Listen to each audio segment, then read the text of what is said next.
Two strangers walked into a bar, and they walked out with their own radio show. I've never been with a man before. Looks like I'm the boss now. He's Derek. The world is your oyster. Just shit on it. She's Romaine. I've got a handful of shit. It's Derek and Romaine. 2.0, bitches!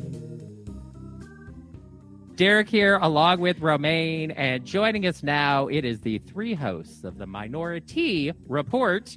Kerel, Dawon, and Jarrell are with us, and you can find them on every podcast platform to enjoy their show.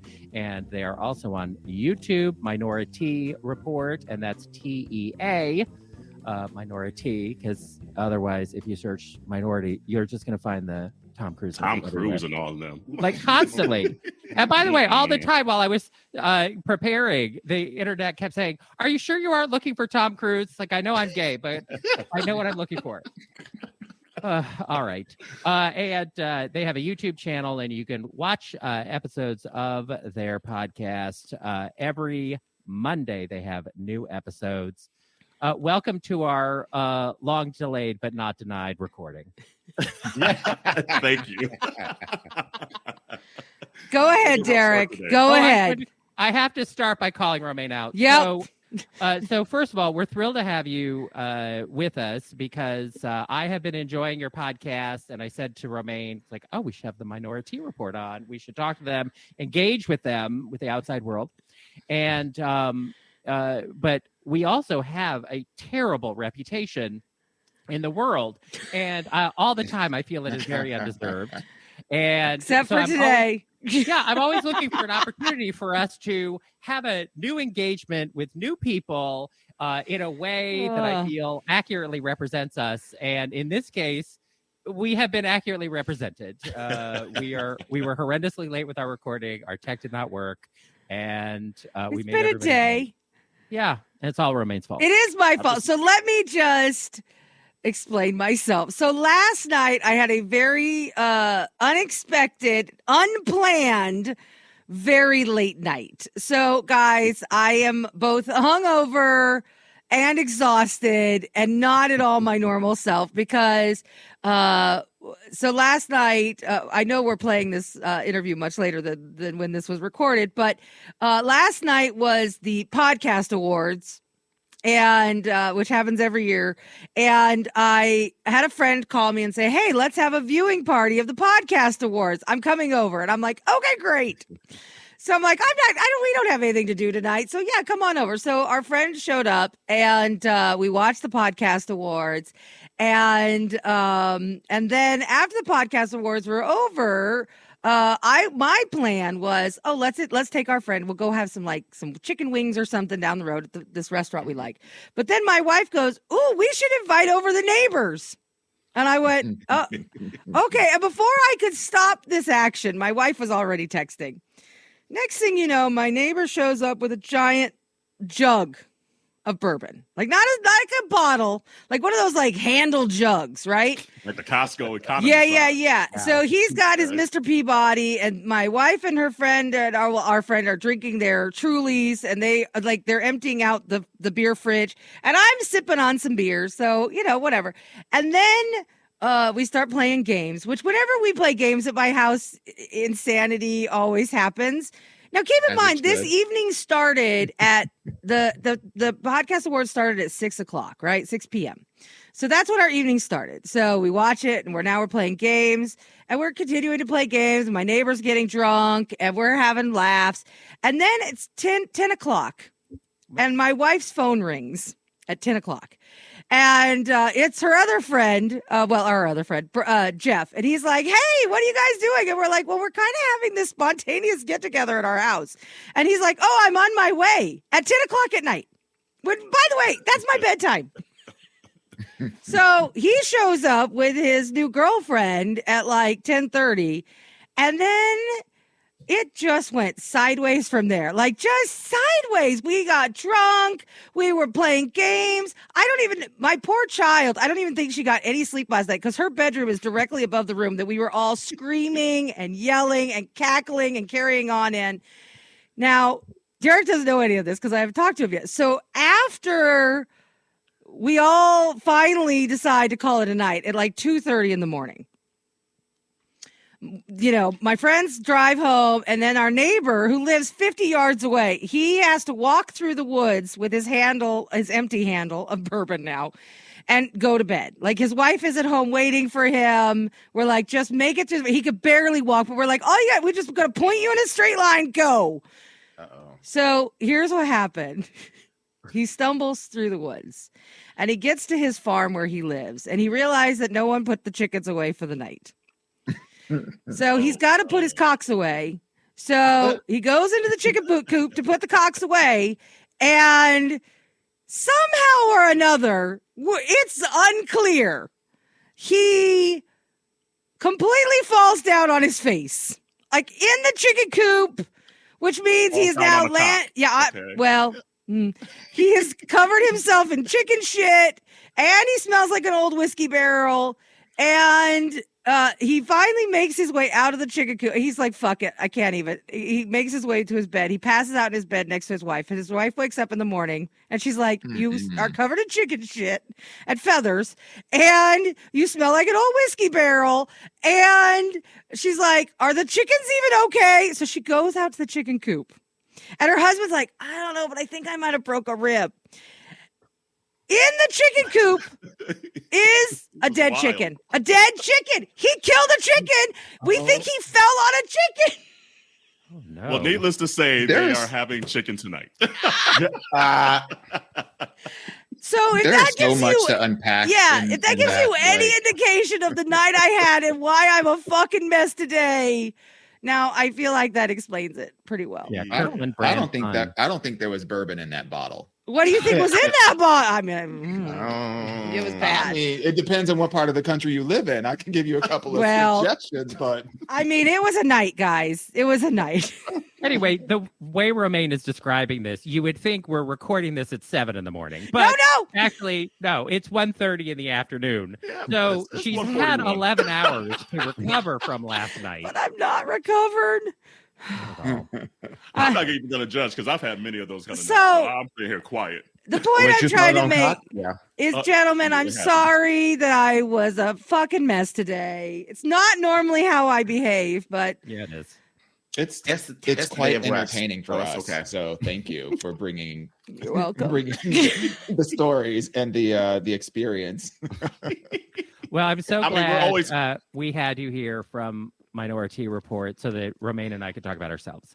I was about to say, I'm always here for a good cock story, so thank you. This is very on Kirkland brand for us. He broke his cock when he fell on it, Derek. He broke it. And now it's dead. Okay. I So will not be having we would sex like today, to, I know just we're putting all that on the record. experiencing a moment of silence for broken cock. But let's find out about Minority Report and how you came together to do this show. Kerel, the question is to you. Okay. How did it begin? It began in 2019. Just, go back a Picture few it. years ago. Sicily. Right. Right. I don't know where that voice came from. Pre-pandemic. right. A whole lifetime ago, pre-pandemic. It started because Kerel got laid off of his job. Oh. and I kind of always wanted to do a podcast. And Dawon and I know each other from when we lived in Chicago, so many moons ago now. And I always had in my mind, if I ever did a podcast, I would want to do it with Dawon because every time we got together, it was like a podcast and it was very long-winded and all that good stuff. Like we would talk about everything under the moon and it'd be like 5 hours later and we're like, oh, damn, hold on. We still sitting here talking? Okay, let's shut up.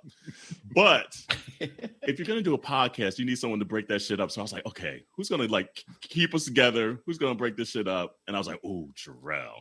Jarrell's going to get in there, tell us to shut up right quick and keep the shit moving. So that's how it initially started. But we also just wanted to make sure we had representation as 3 gay Black men. And that was paramount for us. Like just showing our friendship, our stories, our relationships, our love for Beyonce, our love for Beyonce.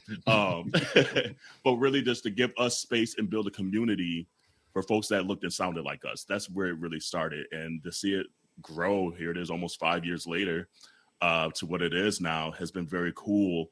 and to see the community that has come along with it and other folks wanting space and to be represented and to be seen as melanated queers has been incredible. So yeah, so Minority Report, that's where it really started, and we keep going and kikiing, and the cool thing is, like, we don't always have to get along or agree with every statement, but at the end of the day, we respect each other, and that's been paramount as well. So it's been a journey, and it's been a great time. What do you find that you guys disagree about the most often? Oh, that's like semantics.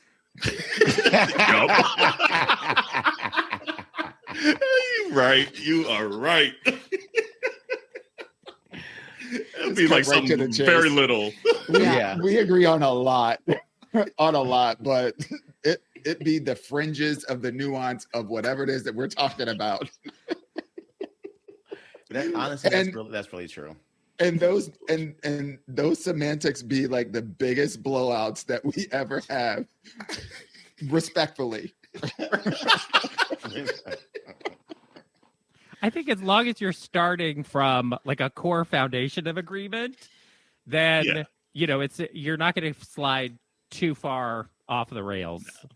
So it probably is helpful that at least you have like a base that you can start from, and then I think also some of our quote unquote disagreements are really just a lack of understanding, because there's a point that we're trying to get across, and sometimes it's just not being received in the way that the individual that's sharing. And we literally just had this past week, so I'm going off of recent history. But it's usually that. It's usually, I'm trying to get a point across, and it's not landing, and then we unpack that for a good 20 minutes. Yeah. And I think it's also because of our lived experiences. Like, all three of us just grew up completely different than each other, right? Yeah. And so like our approaches and how we see things are also different.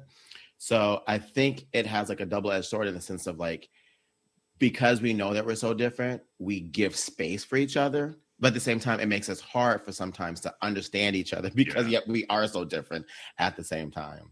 But we find that's like far and few between. Like, maybe towards the beginning we have more of that. Now we're like, girl, okay, I understand you. Okay, get it out now. And next topic, what we talking about next? Jarrell, what was the most surprising difference in your background, that either your background or one of the other guys' backgrounds, that surprised you of, I thought my lived experience would be very similar to your lived experience in this area? Honestly, I wouldn't say necessarily there was any surprises, because I grew up in such a ghetto-ass neighborhood and environment. So I went in being like, bitch, I'm the black sheep on this podcast. Like, just... So if anything, the surprise was more so being like, oh, okay, so some of these are also just part of the culture. Like, I am a little bit normal. It's as crazy as I feel sometimes and come across, like some of it is actually normal. So I would probably say that was more the biggest surprise throughout this so far. And also just seeing the growth, because I'm a Capricorn, I'm very stubborn. And so, I started off with 2 emotions and I'm at 5. 5 years later. So, I think that would probably be the other surprise, is just how much I would grow learning from these 2. So, yeah. So tell me about your audience. Who is your audience, and who do you want the audience to be? Ooh, who do we want it to be? Our audience is the melanated queers, stand-up melanated queers. Ow. Yeah, we wanted to show there's a spectrum, right? And obviously, our lived experience is from a black cis gay men, But we found that anyone that's melanated, that's almost a minority in the minorities, because even the LGBTQIA plus community, there's minorities within that spectrum as well. Sure. So that's who we're cheering for, and showing that we're not all a monolith, and there's a spectrum to this. And then yes, there's sometimes we're like, oh girl, you did that too? Okay, shit, maybe we are the same. I don't know. But we're really rooting for those that feel other within a community that's already othered. Why do you guys think that there have been so few voices that are diversified, that are of color, things like that within our community? Why has it? Because I've experienced this myself in the time that I've been in the gay community, specifically in media, where it's always been, Derek Hartley's of the world. It's, middle-aged white guys. How dare you? Sorry. Not the age. That's a word. Yeah. I know, I'm so mean. I mean, I love a good Hard read enough. and a question. I honestly, I think podcast specifically has become a great equalizer in terms of providing a platform that allows for voices like ours to have a presence without gatekeepers. And so, to the former part of your question, this why? Well, we all know that there are systems that are in place that specifically keep our kinds of voices, AKA we fight for our lives. From having a platform. And whether it's monetarily, whether there's, within the record industry, you have, agents and there are systems that are in place that means that that gives this projection that there are only a few seats at the table. But bitch, there's as many seats as we can make chairs. And so I think the podcast format creates a really great equitable opportunity for people to dive in and share their perspectives. I think one of the things that make us successful is not only that the format that we have, and that we have a foundation that is based in a true friendship before we even started this, that we're leveraging and allowing others, we're inviting others into our own friendship. But I think the other thing of it is that we do have a point of view. And the discipline that we show in terms of how our podcast is structured, the intentionality that we bring diverse voices, other voices that's within the broader community and inclusive of allies into the conversation. I think that really resonates with our listeners and people that would be interested in hearing what we have to say. And quite frankly, we're funny. We're funny as hell. That shit. That's right. We're cute. So, Cute, you get funny, cute smart. Man, you guys are like the whole package. and taken, but She got one too.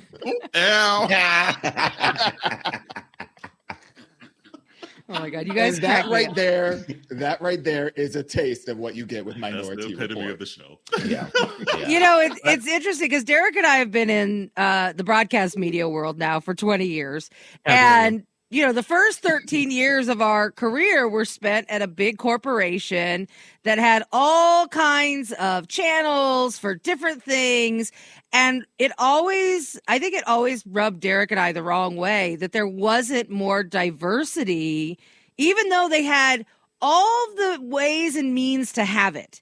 It still felt very much like it wasn't very diverse. Well, I think this is something that I think that you and probably a lot of our listeners are familiar with, is that there was definitely diversity, but it was siloed diversity. Right. You could be, gay and work at the company, but you were on our channel or working in a channel with limited exceptions. You could be a person of South Asian descent, but you only worked in IT. Like there were no other places within the company that you worked, but there were definitely jobs for you. They were just in a very particular silo. And I think that all of us who are in a minority community of some kind are familiar with this kind of siloing that can take place even within diversity and inclusion, no equity.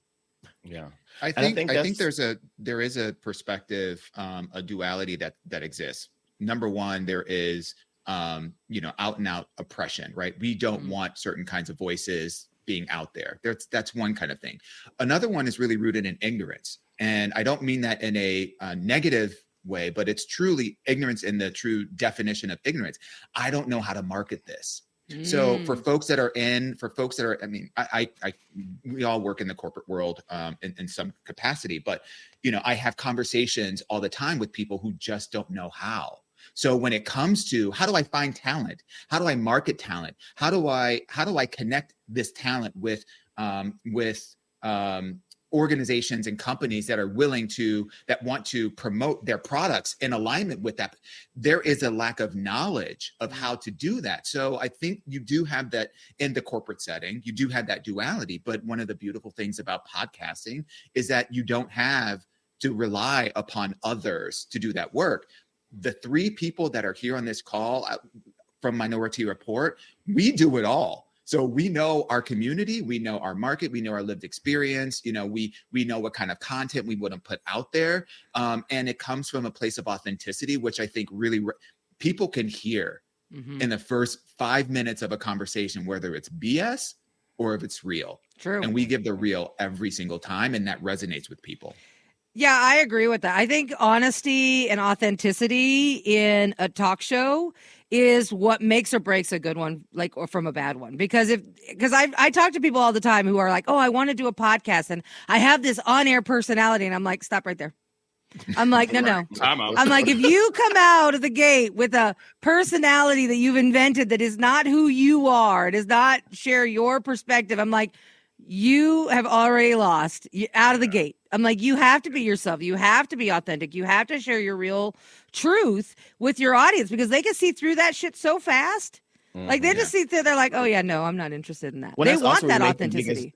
Yeah, and that's also where you make the biggest difference, though, too, right? Yeah. Where you show up as your authentic self, because, you know, part of what Dawon and Kerel mentioned earlier, too, is like representation. You know, like if we aren't being our authentic self, then we're truly not using the platform for people to see and hear people that look and sound like them or in the ballpark like them, right? Yeah. And so as soon as you try to be something other, and we had our first 5 episodes that are in the vault that will never be released. Oh, you don't even want to know how excited Derek and I were. We were so excited on our first show. The excitement was palpable. We said the word excited 7,000 times.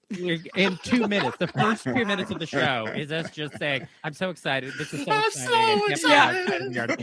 It's so bad because people kept asking us like, oh, please play your first show. No. And we were just, here's the first 2 minutes, and that's all you need to hear. And then they got the message, like, okay, this was not good. Can I also just interject? Script. We were definitely trying to be a script. We were like, okay, you're gonna say this, then you go and you say this, and then you go and say this, and just it was not. I just want to interject one other thought specific to podcasts. Podcasting is not for the faint of heart and the ill-disciplined.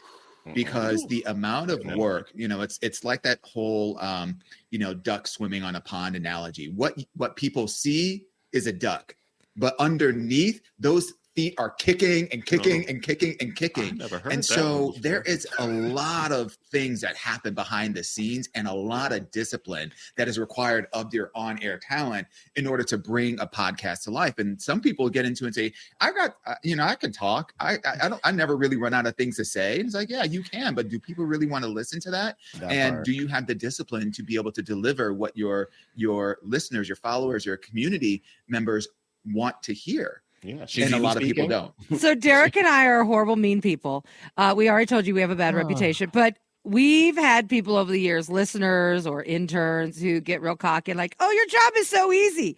And we're like, okay. And then we'll invite them on the air. And then we're like, 2 minutes, go. And we stop talking. Everybody on mute. Yep. Yeah. And to watch people be like, wait, what? And like the way they mentally crumble, because it's like, oh yeah, people think talking for a living is easy, but it's so not. The planning and the preparation, except for today because I'm horrible, usually has to be on point, and you have to be prepared. You have to be ready. You have to really put a lot of thought into what you're putting out for your audience. And it's a lot of work. I talk to people all the time and they're like, oh, I want to do a podcast. And I'm like, you better think really long and hard about it. It's a lot of work to do even just a once a week show. There's a lot that goes into it. And then people start doing it and they're like, oh, this is so much work. I didn't think it'd be this much. It's like, well, it is. That's true. Meanwhile, there's a gazillion articles out there that say that this is a lot of work. Right. Yeah. Right. It's like you didn't do your research. It's not a secret. Yeah. And there's a vulnerability too that like at some point, because like we just did, I think the episode, we're like call it 250 episodes. Yep. So. And there's at some point going to be some vulnerability that you're going to have to put out there. Oh yeah. You know, like there's only so much maybe facade of a show that you can put out there. There's going to be something you're going to have to talk about your real ass life. And that's what I think really people resonate with us, because we're sharing the good, the bad, and in between. It's not all roses and things like that. And honestly, I want to say thank you for these two as well, because they didn't have to do this journey. They don't have to do this journey, but to be open enough. And then Jarrell talks about his growth. I think that we've all grown in the 4.5 years, because I look back at some of those early episodes, and I'm like, wow, maybe my thought has actually changed from either listening to these two or like what the community will send in. Like we do an Ask Your Aunties question usually every episode-ish of just questions that they ask us for our advice and our opinions. And even just hearing those two's response, I'm like, whoa, I haven't even thought about that. Or nope, I don't agree with that. No, because of XYZ, whatever it may be. But ultimately, there's a vulnerability that comes with doing this that I don't think a lot of people are prepared to have, whether that be for yourself personally, whether it be hearing something from the co-host, or whether that be your listeners sharing things with you and trusting that with you. And that's something that, especially like the community part and trusting things, that I don't think I foresaw getting into this, that I'm like, wow, they really trust us. And that's a responsibility that you got to take. That's paramount to keep going, honestly. So yeah, there's a lot going on with podcasting that people probably just don't know. And I will say too, like to the earlier question too, I think another thing I didn't think about was just the amount of information people would have access to when it comes to who I am as an individual, right? Yeah. Like the amount of people that would be like, oh, like I know this about you. And I'm like, I don't even know who the fuck you are. But yeah, you know so much about me. I don't even know your name. Nothing, but you know that I didn't have a mental breakdown. You know what I do for work. You know what I love to do for hobbies.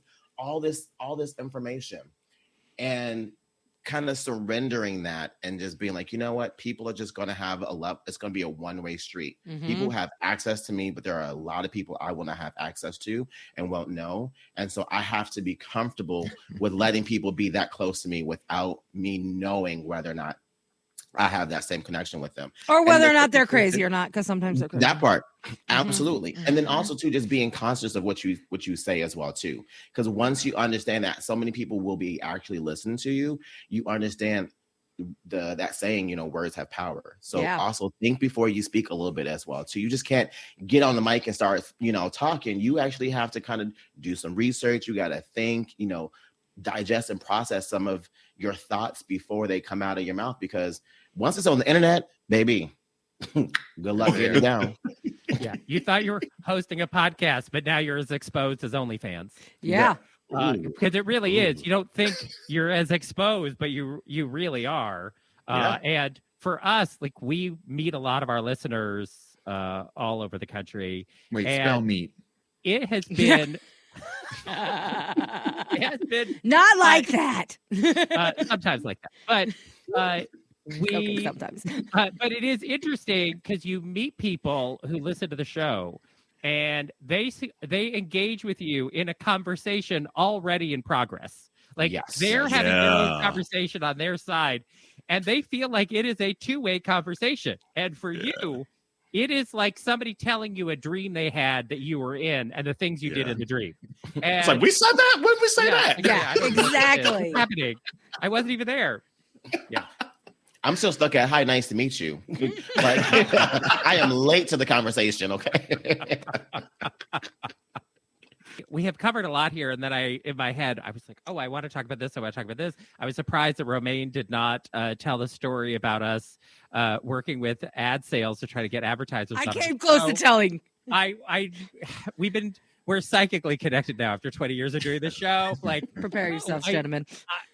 But to Dawon's point about sort of explaining to other people who you are, what your community is. We had a meeting with ad sales at the big company that we worked with, because we felt like the only way to sort of get our show to a next level of success within the company was to prove to them through statistics that our show was not a niche show on a niche channel, that we were on the same level as other shows that they did not consider niche shows. Obviously, Howard Stern was way at the top, and then everybody else was significantly down from that in terms of listenership and reach and all that kind of stuff. 99%. But even still, there was a second tier within the company that to us, it was really important that we show up within.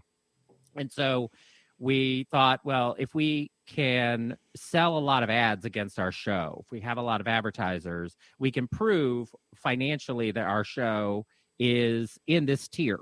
So we had a meeting with ad sales, and we sat down with the whole team, the head of ad sales, and we said, look, here are the products that we use that we would like to, that we hear being advertised on other shows. We would like to have them advertise on our show, do live reads on our show, because we use these products. And so one of the things that we brought up was Xbox. Because I was a hardcore gamer at the time.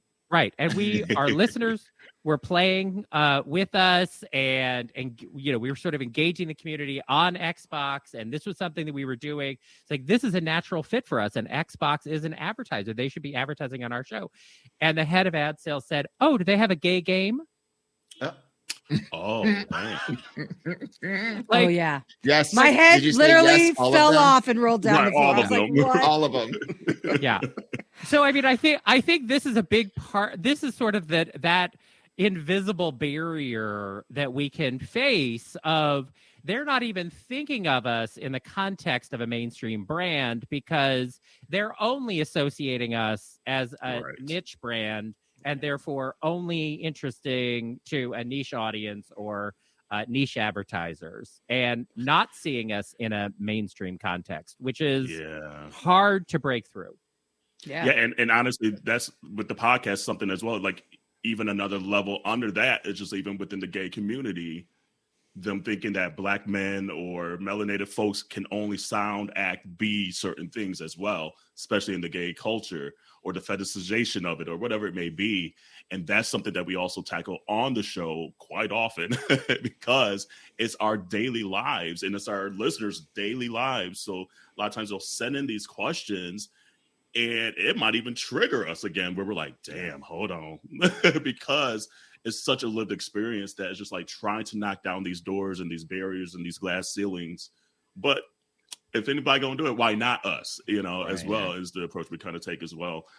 So yeah, I completely understand that. That's just like we could be multiple things. We could be amazing things that you're not even thinking of.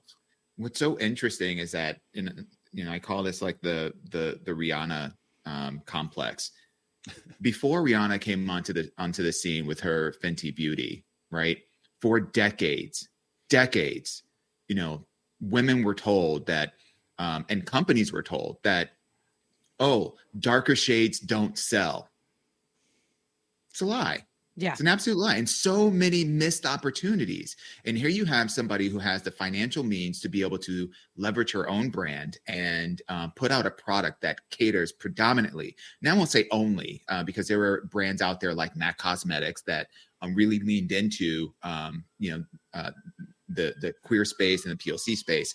But, it took somebody like Rihanna to leverage her own branding capital and financial prowess to break the mold. And guess what happened? Sold like hotcakes. Yep. And so Billy now, yes, now she Billy double up on the B's.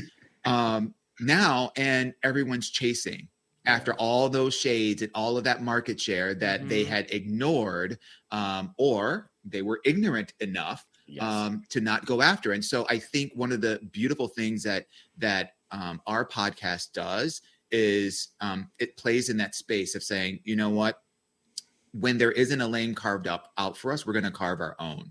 And that's why when you listen to our podcast, you'll notice that it doesn't have it's not an overly produced format. Right. There is production. Don't get it twisted. We're not just out there blabbing about any old thing, even though we do talk about any old thing. But we're carving our own lane, and we're using and leveraging our own lived experiences with a smattering of, we don't know everything that's out there. So let's lock arms with others and ensure that we're providing as much of a platform as we can to voice, our perspectives, our opinions, our wishes, our ideals, our lusts, and all the things that make us human.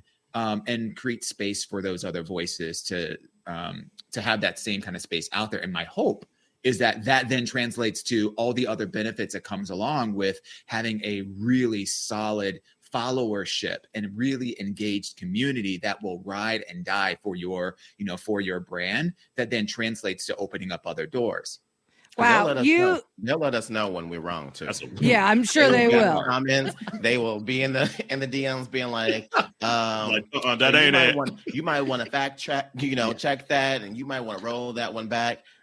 There've been plenty of times that I've had to go and apologize. I didn't say something wrong. Maybe I thought one way, and then 2 episodes later, I'm like, okay, I didn't change my mind. I see what y'all was saying.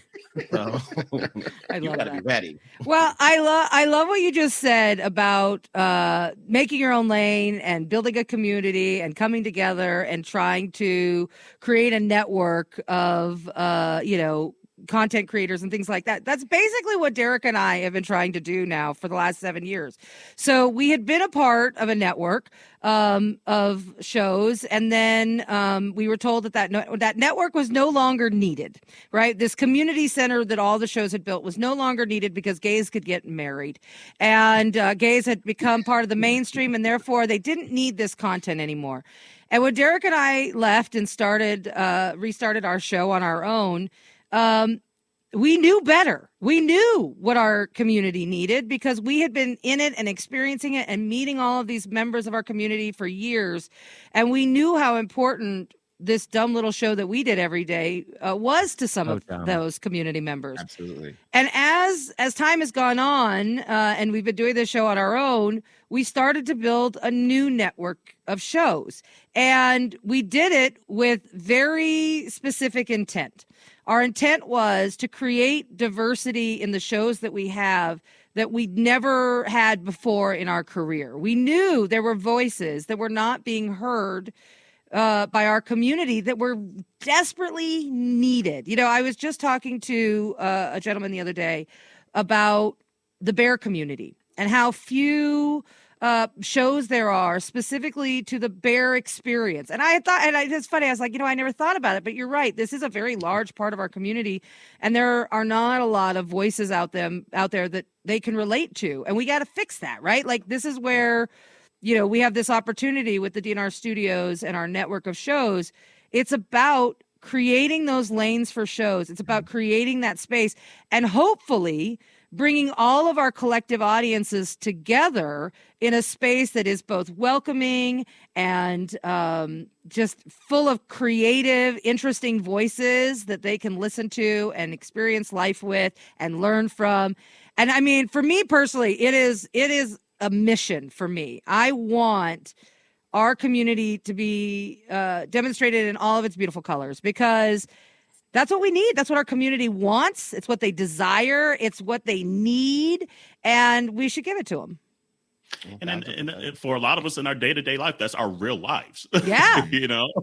Yeah. And so it's like, why not? It's like, we could get along. We found some people we could get along. There's people that try to say we can't, but no, that's not the reality, So yeah, no. So should we tell the listeners the exciting news?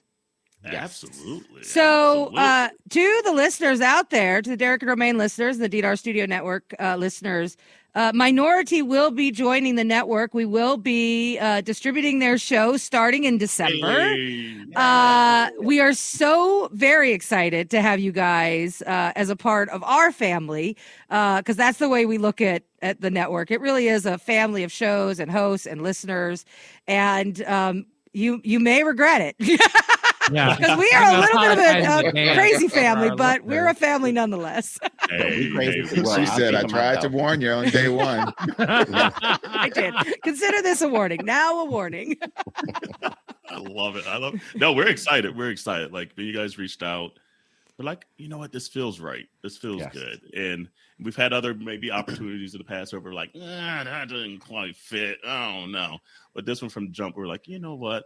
That feels good. And again, we love the mission. We love the diversity angle because that's reality. Yeah.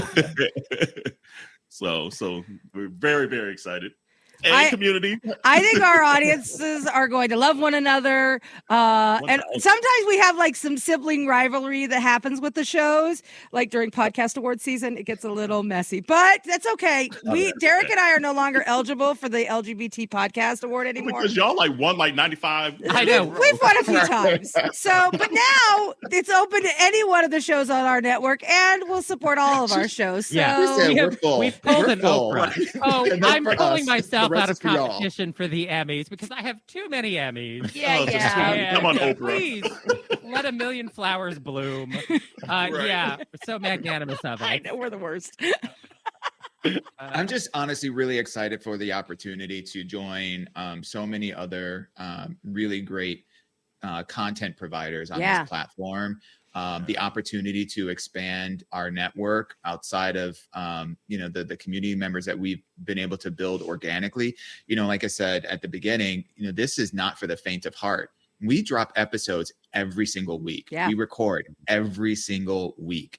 And so that there is a level of commitment that we have. And, listen, we're three individuals. It's hard enough for just one person to have the internal fortitude to be able to keep up with this kind of stamina. But, for nearly 5 years, 250 plus episodes in deep, tons of engagement. Our community has been the rock and the foundation of why we continue to move forward in this path, and to see the growth that we've had both as individuals, but also as a podcast and a podcast community, to see that growth year over year.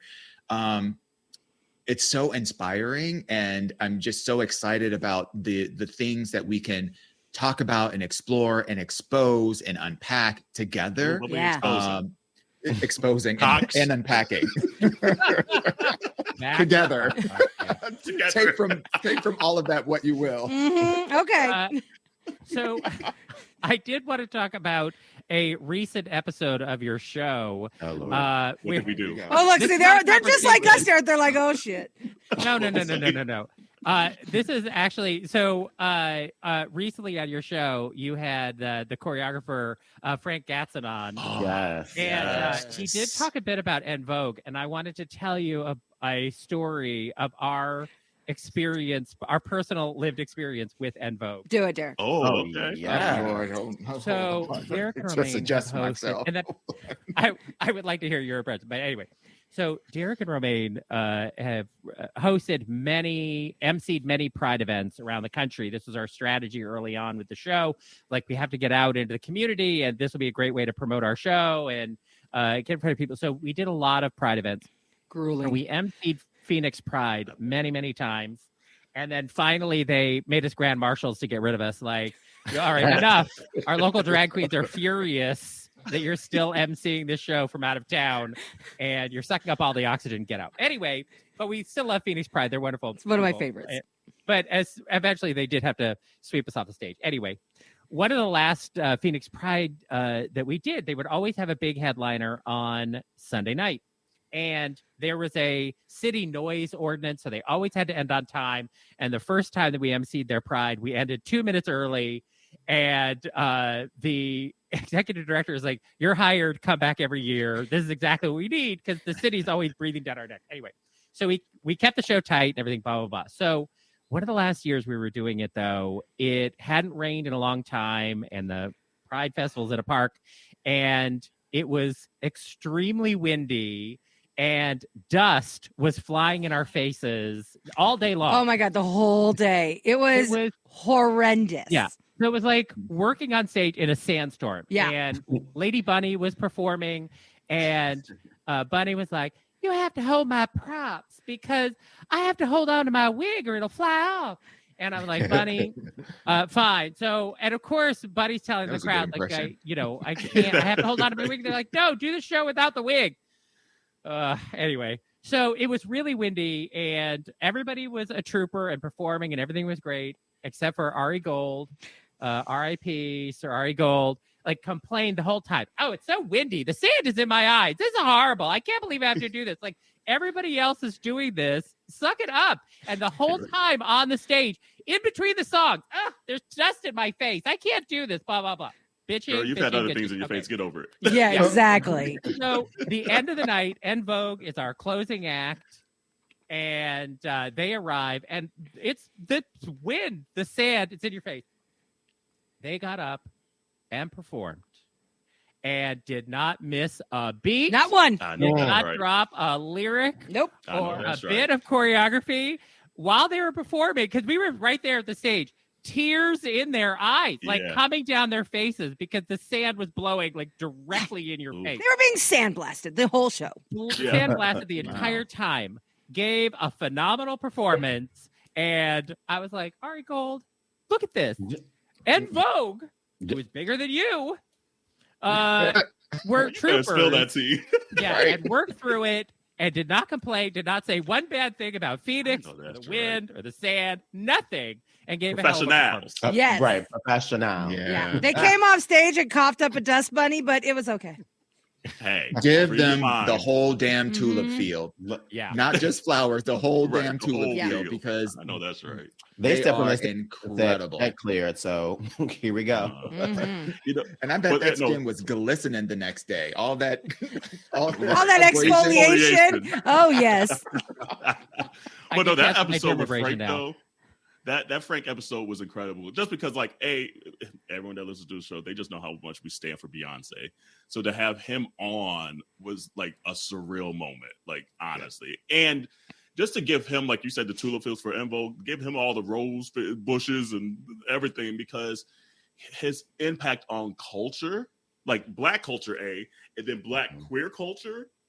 Unparalleled. Incredible, like for decades, and the amazing folks he's worked with. Oh my god! So that one will always probably stand out in my head of just like one of my favorite episodes, just because what it meant maybe from an outsider's point of view, but then to have him on and even like talking outside, just like the recording, such a stand-up human being, incredible, kind, warm, hilarious, stories for days.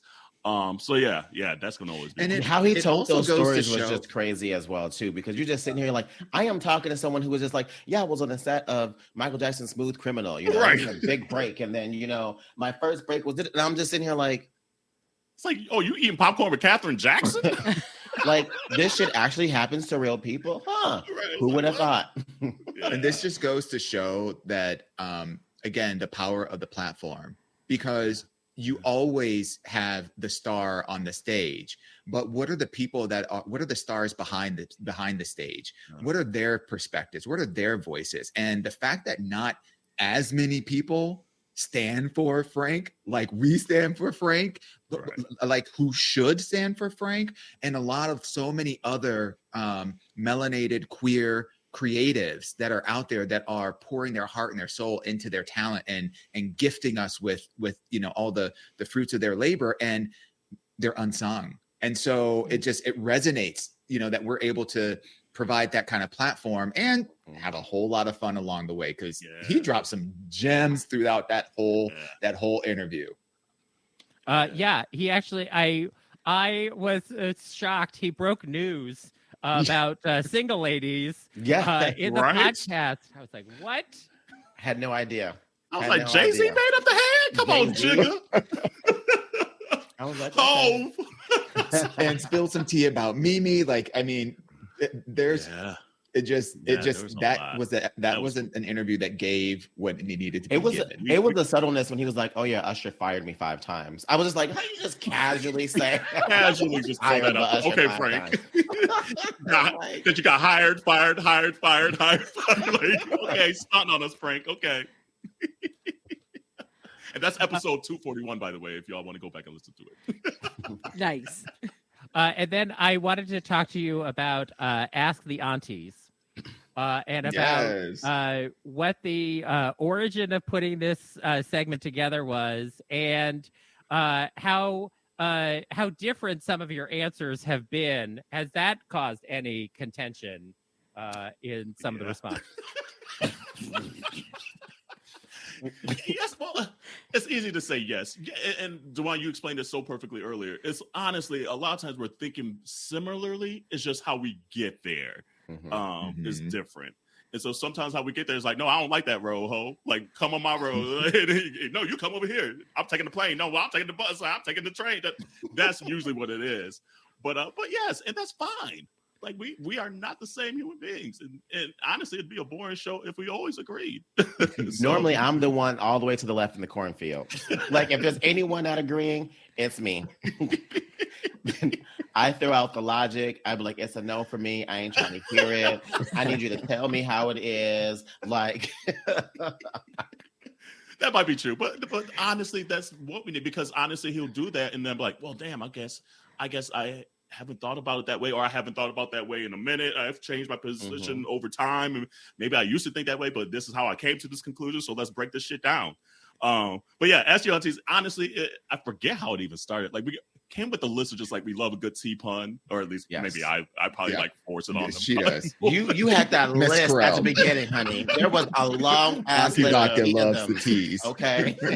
Love a little tea pun. But we just wanted to find a way to engage the community on the episodes and get them involved on each of the episodes. So that's where it really stemmed from. And I mean, they've sent some doozies over time. We still need some new ones. So anyone listening now, if you have a question that you want to ask us, send them to aya@minorietyreport.com or DM us on social.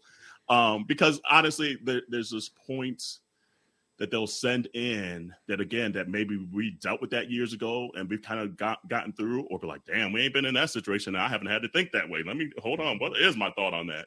And that's fun, honestly. Like I love that segment. But yeah, it's just to get them engaged. And then a lot of times just to get follow-ups from it, but like, okay, what was the resolution of it? Like if we gave this advice, did you take it? If you didn't, it doesn't matter one way or the other. But let us know, because that's entertaining to us too. Oh, I guess, yes, that is entertaining when they take your advice. Yeah. Well, I think another bit of it too was that we also wanted to create a moment where we could have, specific conversations that we would typically talk about with our friends that people are also afraid to talk about with other people. And so that, I think that was another aspect for Ask Your Aunties, was just making sure that we made sure there was a time where everyone was invited in on the conversation, and it was a conversation that you wish you had someone to talk with, or it was a question that we wanted folks to go back to their friends and be like, so I was listening to the aunties and they had this question, what do y'all think about it? Right? It was really to kind of spark those conversations that really kind of allow you to open up and see different perspectives, and also kind of maybe, challenge other people's ways of thinking and how they see things as well too, in a way that did make it feel like you need to be fighting, or if you disagreed, then you couldn't be friends, or if you weren't on the same page and that person was the worst or the evil, or any of those things. Just making sure that when it comes to communication, that you leave it open on both ends. Yeah. And honestly, too, we just love, because at some point, Dawon's going to give a little Reed moment, and that I live for those moments. She gives Reed and HR and the same answer. Wow. Same answer. It's everything. I live for it. Do. Yeah, I'm the HR person in our world all the time. I'm like, this is not appropriate. Nope, this is still a workplace. What is happening here? Yeah, Look, I always people me be thankful for y'all. Yes. I mean, sometimes I'm thankful for it, but sometimes it's a real buzzkill. Yeah. Look, Spoken like a true as champ. long as I'm not sued or behind bars, I'd be like, thank you. Thanks, Auntie Dawon. I'd be Meanwhile, like, all the you might time, have I'm to like, edit that one. yeah, like, please don't kill our business. Like, Yeah, I don't care what you do. Please do not destroy our business. Thank you. He's always saving me from myself. I'm with you. If there was someone that was going to get us canceled, it would be me on the podcast. It would be Ditto. I don't know. Dawon be saying some stuff too. But you haven't had to edit Dawon. That's true. You're right. There are some moments people like, it's like, okay, we might need to take that out. But you know what? That's the thing. Like, I don't know if we've ever said this really on our podcast. We really don't edit out a lot of stuff. I can count on one hand the amount of stuff I had to edit out of like 250 plus episodes. Yeah, Derek and I don't edit anything really. We've had people ask us for edits. In fact, Sarah Michelle Gellar once asked me for an edit, and I was furious about it. I was like, "Are you fucking kidding me?"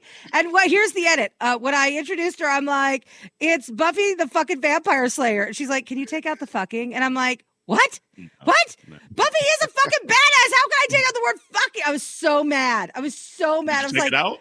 I didn't. Okay. I didn't. I was like, I'm not taking that out because that's how I feel about Buffy. Fuck you, Sarah Michelle Gellar. Also, thank you, Buffy. Right. The opinions expressed on this podcast are not representative of Minority Report. I know over time we do give a little more disclaimer. We're like, you know what, this is, at the end of the day is for entertainment purposes. So Right. take it or leave it. Oh, At the end of the day, you've grown. Yeah, you've exactly. grown. We always say our show is not for everyone, but we are for you. Because, Yeah. you know, I love that. because sometimes, you know, we aren't for everybody. That tells us we are in the perfect company. Right? You can see Romaine's go along to get along attitude has gotten us very far in this business. Yes. And but like we've gone this far in the episode. Happy Thanksgiving. I'm thankful. Yes, it is Thanksgiving. We haven't even talked about the fact that this is Thanksgiving. And since we're now you're part of our family, let's talk about Thanksgiving for a minute. So in my family, I have to make cranberry sauce every Thanksgiving or my wife and child revolt against me. So what are When you say, wait a minute, Yeah. let's unpack that real quick. Okay. When you say I have to make cranberry sauce, Yeah. does making constitute a can opener? No. No. First of all, the can opener and the can of the No. I love it. Though. No, my wife loves it, and I'm like, that is revolting. That is against everything I believe in because I make cranberries from scratch, and it's amazing. She also like the cranberry juice commercial. Listen. It all started She's when I making was cranberry like she's churning butter. Yes, kind of. So it started when I was reasons. but a teenager. And I was visiting my brother Michael, and he was making dinner, and I was in the kitchen because I was the only one that wasn't afraid of him when he was cooking. And I was in the kitchen, I was sitting there, and he's like, if you're going to be in my kitchen, you're going to work. And I'm like, okay. And he made me make cranberries. And then over the years, he and I crafted this cranberry recipe to what it is today. And he's no longer with us, so I make it every year, part because I miss him, and it's a way of bringing him into my family holiday, but also because my wife and child have come to obsess literally over my cranberries. Like if I don't make them, they literally will try to murder me. They get mad at me, they yell at me, and they're like, where are the cranberries? So I have to make them. It's just something that has to happen. I also have to make this Brussels sprouts that I make that they also are obsessed with. So those are the two things every Thanksgiving have to be on the table or I'm in trouble. Nice. So I'm curious, what traditions do you guys individually have at Thanksgiving that have to happen or you're in trouble? Who wants to go first? I'll go first, just because generally, if I don't cook, I generally don't eat. Oh, fair. Okay. Generally, not always, but generally. And do you enjoy the cooking or no? I love to cook. Okay.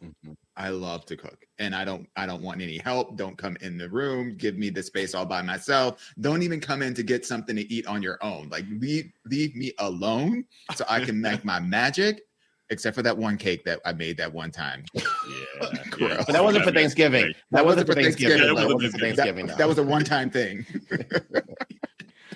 So cooking and baking are two different things. Yes. Oh, absolutely. Cooking is art, baking is science. Yes, so, absolutely. You know, you're either an artist or a scientist. Sometimes you do both.